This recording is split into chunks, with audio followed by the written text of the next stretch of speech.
les prières qui rétablissent l'ordre divin. Sans oublier, n'est-ce pas, que nous sommes dans l'année de l'ordre divin. C'est très important que nous puissions prier pour rétablir l'ordre divin. Parce que Dieu a un ordre de fonctionnement des choses. Et ces choses-là ne peuvent être en place que par la prière. Quand vous lisez la Bible, vous allez vous rendre compte de l'ordre de Dieu en ce qui concerne la vie d'Adam avant le péché. Vous allez voir, n'est-ce pas, cette vérité-là. Un homme super extraordinaire qui était appelé Adam. Bon foyer, bonne famille, bon travail, communion parfaite avec Dieu, jusqu'à ce que cet homme-là tombe dans la déchéance. Et comme je l'ai dit le 31, tout ce que le diable a fait, c'est de lui donner, n'est-ce pas, de pouvoir accéder à quelque chose qui ne fait pas partie de l'ordre divin, pour lui donner de vivre hors de l'ordre divin. Ça, c'était le programme, n'est-ce pas, du diable. Et c'est ce que Adam a vécu. Salomon dans Ecclésiaste chapitre 10 verset 7 a dit quelque chose. Il dit, il a vu sur la terre que les esclaves sont sur les chevaux et les princes sont à terre. Il y a beaucoup d'erreurs que nous voyons sur cette terre-là, beaucoup d'erreurs. Et cette année 2022, ces erreurs-là doivent être corrigées. Ecclésiaste chapitre 10 à partir du verset 5. Regarde, il dit, il était mal que j'ai vu sous le soleil, comme une erreur provenant de celui qui gouverne. Celui qui gère là, celui qui gouverne là, c'est une erreur de sa part. Il n'y a pas quelqu'un qui gouverne que les enfants de Dieu. La Bible dit nous sommes des rois. Il dit c'est une erreur qui provient de celui qui gouverne.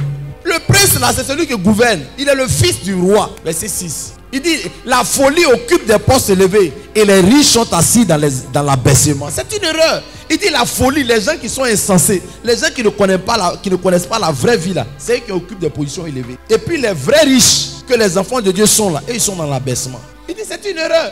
La folie. Comment quelqu'un qui est fou là, c'est lui qui te gère. Quelqu'un qui est fou. Et les riches sont assis dans l'abaissement. Et il dit encore, il poursuit dans toujours ce même ordre de folie et d'erreur qui existe sur la terre. Il dit, j'ai vu des esclaves sur les chevaux et les princes sont à terre. Qu'est-ce que tu peux imaginer? Cette année-là, toute erreur doit être corrigée. Tous ceux qui mangent l'arbre de la vie, en donnant leur vie à Jésus, la Bible déclare que vous allez vivre éternellement. Ça, c'est le projet de Dieu. C'est pourquoi quand Jésus vient sur la terre, vous allez remarquer que sa mission, c'était de rétablir cet ordre. Et la Bible déclare qu'il est venu annoncer une bonne nouvelle aux pauvres. Parce que les pauvres ne sont pas censés être pauvres. Les malades ne sont pas censés être malades. Les aveugles ne sont pas censés être aveugles. Les paralytiques ne sont pas censés être paralytiques. Ce n'était pas le projet de Dieu. Tout ce que Jésus est venu faire sur la terre, c'est de rétablir l'ordre divin. Non, ça va aller. Si Dieu veut, là, tu ne peux pas changer. Ce que Dieu veut, c'est ce qui arrive. Sur la terre, ce n'est pas ce que Dieu veut qui arrive. Il y a beaucoup de choses que Dieu veut qui n'arrivent pas. C'est pourquoi Jésus dit quand vous priez, dites que la volonté de Dieu qui est faite au ciel soit faite sur la terre. Dieu ne veut pas beaucoup de choses. C'est Psaume 115, verset 16. Donc, les cieux sont les cieux de l'Éternel, mais il a donné la terre au Fils de l'homme. Dieu n'est pas comme toi et moi.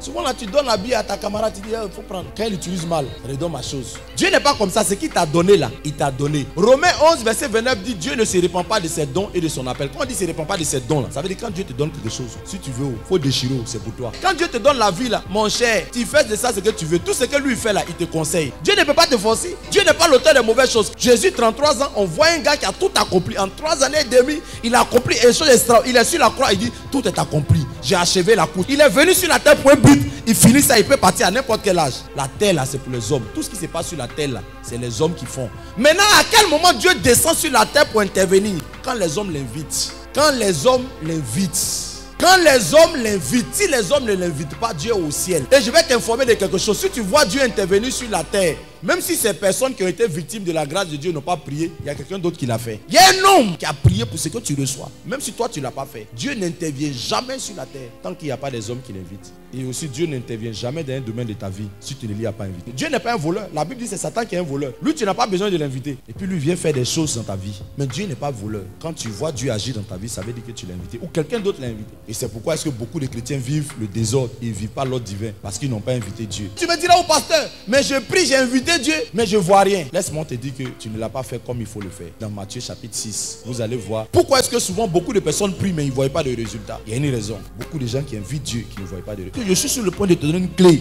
qui va révolutionner ta vie. Gardez-vous de pratiquer votre justice devant les hommes pour en être vu. Autrement, vous n'aurez point de récompense auprès de votre Père qui est dans les cieux. Oui, allons. Là donc que tu fais le monde, ne sonne pas de la trompette devant toi, comme le font les hypocrites dans les synagogues et dans les rues, afin d'y être glorifiés par les hommes. Je vous dis, ils reçoivent leur récompense. Mais quand tu fais le monde, que ta main gauche ne sache pas ce que ta main droite fait, afin que ton aumône se fasse en secret. Regarde le thème secret. Si c'est ta Bible, il faut souligner secret là. Parce que les aumônes qui touchent le cœur de Dieu, c'est ceux qui sont faits en secret. Et ton Père qui voit dans le secret, tu le rendras. Secret encore. Oui.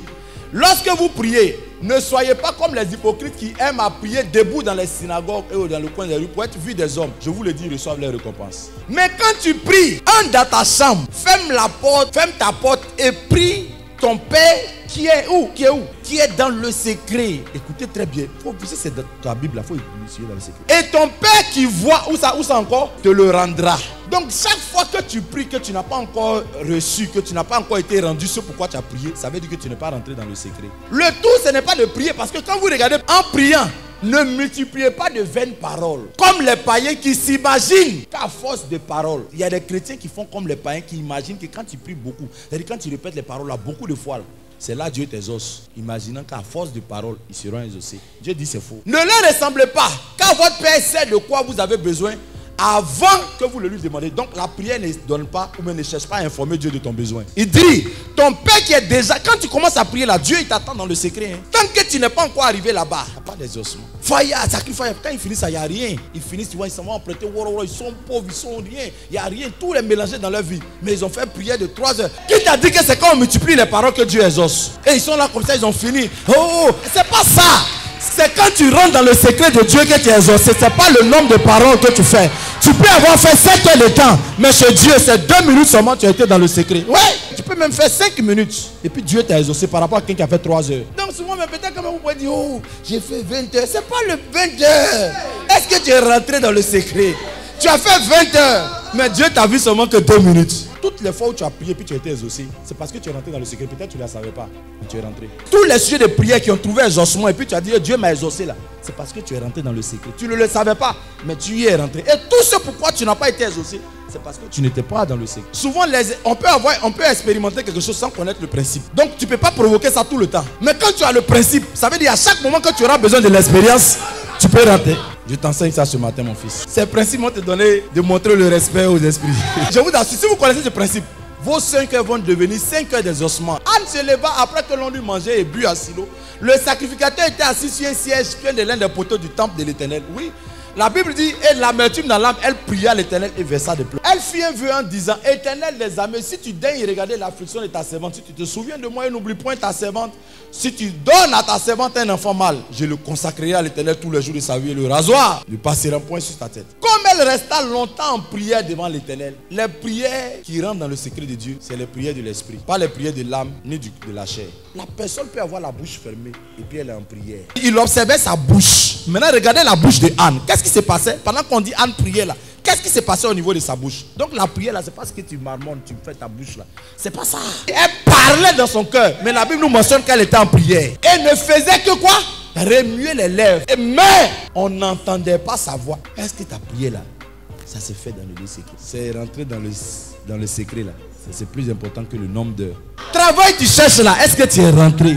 Tu dis non, j'ai prié. Ça fait 2 semaines j'ai prié. Ça fait 3 semaines. Mais les 3 semaines tu pries là. Tu n'es même pas rentré dans le secret. Il y a un type de prière où on doit entendre ta voix. Mais même quand on entend ta voix, il faut être sûr que ça vient de ton cœur. Que c'est fait dans le secret. Vous savez, la souffrance de Anne, la prière de Anne est venue sur son cœur quand sa souffrance est montée dans son cœur. Souvent la souffrance peut monter pas dans ton cœur mais dans ton âme, dans ta chair. Il y a des souffrances, ça ne s'est pas encore rentré dans ton cœur. Oui, oui. Comme je disais, l'homme est tripartite, corps, âme et esprit. Il y a des prières souvent qui se font dans la chair. Tu ne touches pas Dieu. Souvent tu veux prier comme ça, puis tu as sommeil, en même temps tu pries, tu dors, tu te réveilles. Regarde. Chaque fois quand tu veux prier bien, puis ça va déranger le ciel là. Ta chair ne veut pas ça. Comment quelqu'un est en train de prier? Tu entends verre se casser, puis tu dis, il y a quoi qui a cassé verre? Ça veut dire il y a longtemps tu es dans la chair. Quand tu es dans l'esprit et puis tu es dans le lieu secret là, tu ne vois même pas ce qui se passe. C'est pourquoi il dit, c'est pourquoi il dit que quand tu vas dans la chambre, il fait quoi? Ferme la porte. Ça veut dire que quand tu fermes la porte, tu ne vois pas ce qui est dehors. Tu peux être à l'église, mais tu ne vois même pas qu'il y a quelqu'un à côté de toi. Parce que tu es tellement connecté que tu ne réalises même pas qu'il y a ton voisin. Ce qui touche le cœur de Dieu, c'est quand tu es en esprit. Souvent tu peux dire dans la bouche, tu es plus précieux que l'or. Mais dans ton cœur là, est-ce que tu réalises? Parce que quand tu dis qu'il est plus précieux que l'or, pourquoi souvent l'or t'empêche d'adorer Dieu? Seigneur, tu es plus précieux que l'argent. Pourquoi l'argent t'empêche d'adorer Dieu? S'il est plus précieux, quand tu es dans sa présence, tu ne dois pas penser à quelque chose. L'argent ne doit plus rien te dire. J'ai pas payé mon loyer, ça ne me dit rien. Et souvent quand tu pries et puis tu es dans l'âme et tout ça t'intéresse là, ça prouve que tu n'es pas encore rentré dans le secret. C'est pourquoi quand tu finis de prier, malgré que tu as prié, il n'y a pas exaucement après. Parce que tu as prié dans la chair. Tu as prié mais ton regard est sur quelqu'un d'autre. Tu peux dire que c'est pas lui Dieu. Non, quand tu pries et puis tu es vraiment en esprit, Tu te dis que Dieu peut le faire de n'importe quelle manière, sans avoir tes regards fixés sur quelqu'un. Et regardez la femme dans Marc chapitre 5, à la paix des sangs. Tout le monde touchait Jésus. Il touchait Jésus dans la chair. Mais elle a touché dans le secret. Quand elle a touché son vêtement, pop, il y a une force qui est sortie. Comment tu peux dire que quelqu'un m'a touché? J'ai dit non, tout le monde m'a touché dans la chair. Mais il y a une qui est rentrée dans le secret. Elle a pris quelque chose de moi. C'est qui? Quelles sont vos pensées alors que vous priez? Est-ce que vous n'êtes pas conscient, n'est-ce pas, de la chair? Tout ce qui pourrait être autour, tout ce qui, n'est-ce pas, vous dérange. En général, quand tu es connecté comme ça, la place une demande. Mais un sujet de prière, ça veut dire que tu es dans le secret. Mais une demande, tu vas voir. Les prières qui touchent Dieu, c'est quand réellement tu connais la raison pour laquelle toi-même tu as besoin de la chose. C'est important pour toi. Vous convoitez, vous ne possédez pas parce que vous êtes des meurtriers envieux et vous ne pouvez pas obtenir. Vous avez des querelles et des luttes. Et vous ne pouvez pas posséder parce que vous ne demandez pas. Vous demandez, vous ne recevez pas parce que vous demandez mal. Pourquoi c'est mal? Dans le but de satisfaire vos passions. Avant de dire notre Père là, il faut être sûr que tu es dans le secret, que ce n'est pas pour passion. Et puis vous allez voir comment est-ce que Dieu va exaucer de façon extraordinaire. Cette année-là, nos prières vont rétablir tout ce qui est désordre. Les princes ne peuvent pas être sur les chevaux et puis les esclaves sont à terre. Tu es chrétien, ton foyer ne peut pas être bizarre. Souvent, il y a des gens, même ça leur dirait. Si il y a mon travail, je suis là. S'il veut encore faire ce qu'il veut, ça leur dirait. Si vraiment ça va dans ton cœur, tu seras surpris comme Anne. Vous n'êtes pas dans le secret de Dieu. Tu pries, tu es sur WhatsApp, tu pries, tu es sur Facebook, tu fais commentaire de Facebook, tout ça. On t'appelle, dit, je suis en prière, je suis en train de faire, je parle en langue et puis tu causes sur Facebook, tu regardes film, tu dis, je suis en prière. Causons, mais je suis en prière. C'est quoi tu fais? Si vraiment tu as fermé ton téléphone et puis tu fais une affaire, je t'assure que tu es rentré dans le secret de Dieu. Même si l'affaire est pour toi, quand on t'a appelé, ça va passer, on va te rappeler. Il dit le Seigneur qui voit dans le secret te le rendra. Et dans la version anglaise même, il dit te le rendra ouvertement. Tu pries en secret, mais la réponse est devant tout le monde. Un homme qui prie réellement, on voit les résultats. Vous priez, vous faites et puis on ne voit pas les résultats. C'est que tu n'es pas rentré dans le secret. 7 heures, il fait 7 heures. Si tu fais 7 heures, moi, il doit pouvoir voir dans ta vie qu'il y a 7 heures. Maintenant, tu peux parler en langue et puis faire autre chose. Tu peux parler en langue et puis faire ça, c'est possible. Parce que pendant qu'on parle en langue, la Bible dit notre esprit est en prière.